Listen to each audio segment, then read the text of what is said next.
terminaison des verbes du premier groupe. Nous allons parler des terminaisons des verbes du premier groupe. Vous savez, un verbe est qualifié du premier groupe quand il se termine par ER. C'est-à-dire à la fin de ce verbe-là, on a ER. Et aussi son participe présent qui fait le en. Si les deux conditions sont remplies, alors le verbe-là est classé dans le premier groupe. Nous avons aussi les verbes du deuxième groupe et du troisième groupe. Nous allons revenir. Mais aujourd'hui, nous allons parler essentiellement des verbes du premier groupe et leur terminaison. Qu'est-ce qu'on veut dire simplement? Pour ceux qui veulent apprendre simplement, retenez, ce qu'on veut apprendre, c'est que quand on dit je, qu'est-ce qu'on doit mettre à la fin du verbe qu'on conjugue? Quand on dit tu, qu'est-ce qu'on doit mettre à la fin du verbe qu'on conjugue? Je parle des verbes du premier groupe. Comme il y en a plusieurs, c'est pourquoi je ne veux pas citer un seul ici. Quand on dit il ou bien elle, qu'est-ce qu'on doit mettre à la fin? Et ici, je précise que c'est au présent de l'indicatif. Quand on dit nous, qu'est-ce qu'on doit mettre à la fin? Quand on dit vous, qu'est-ce qu'on doit mettre à la fin? Quand on dit ils ou elles, on met quoi à la fin? Ce qui est en noir ici, on qualifie ça des pronoms personnels. Ou bien ce sont les personnes de la conjugaison. Nous sommes d'accord? On a le singulier et le pluriel. Les personnes de la conjugaison, les pronoms personnels. Je, tu, il, elle, nous, vous, ils ou elles. Maintenant, quand on dit pour tous les verbes du premier groupe, quand je dis je, à la fin, tu dois mettre e. C'est ça la terminaison. Quand tu dis tu dois mettre es à la fin. Quand tu dis il, tu dois mettre e à la fin. Quand tu dis elle, tu dois mettre e à la fin du verbe que tu conjugues, je veux dire.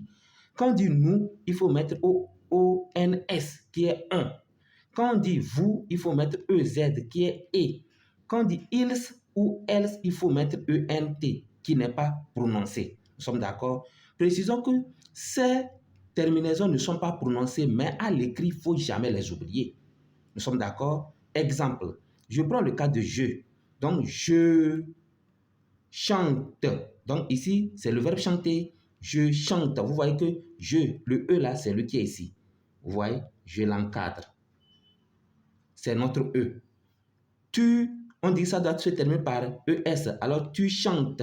Quelqu'un qui dit tu et ne met pas ES, ça veut dire que la personne a fait une erreur. Il ou elle, on doit mettre E. Donc, il chante, on met E. Ou bien elle chante, on doit mettre notre E. C'est lui ça. Nous, on doit mettre ON à la fin du verbe. Nous chantons. Vous voyez ça? C'est ça. On dit vous, il faut mettre EZ à la fin. Alors, vous chantez. Comme ça. Et on dit ils, on doit mettre ENT. Ou bien elles, on doit mettre ENT. Ils chantent. Ou bien elles chantent.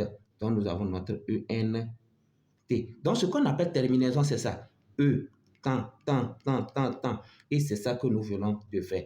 Maintenant, quand vous prenez tous les verbes, c'est comme ça que vous allez faire. Tous les verbes du premier groupe, il faut toujours mettre à la fin. Quand tu dis je, tu dois mettre ceci à la fin. Quand tu dis tu, il faut mettre ceci à la fin. Donc, comme exercice, je vous demande de faire le verbe parler. Le verbe parler. Conjuguez-moi le verbe parler au présent de l'indicatif dans les commentaires. Verbe parler dans les commentaires. Je, tant, tu, tant, et mettez-moi les terminaisons. Au revoir et à très bientôt.